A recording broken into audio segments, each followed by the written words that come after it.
এই অর্ডারটা ছিল অনেক দিনের নেওয়া, আর এইটা তৈরি করেও অনেক দিন পড়েছিল, আর এটা কালার করা হচ্ছিল না।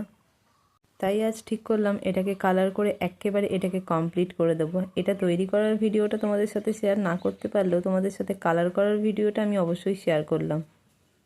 জানো তো, এই গয়নাটা যে অর্ডার করেছিল সে হলো আমার বান্ধবীর বান্ধবী। সে এরকম ডিজাইনের একটা গয়না ছবি পাঠিয়েছিল, কিন্তু ওটা ছিল পিঙ্ক কালারের, আর ও বলেছিল যে দিদি আমাকে পুরো ব্ল্যাকের মধ্যে করে দেবে।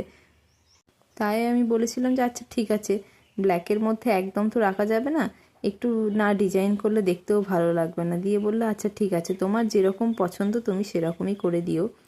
আর আমি ঠিক ওর মনের মতনই করার চেষ্টা করেছিলাম। তোমাদেরকে দেখানোর একটাই কারণ, ওই যে আগেই বলেছিলাম যে কোনো জিনিস কেউ অর্ডার করলে তোমাদের না দেখিয়ে তাকে দিই না চট করে।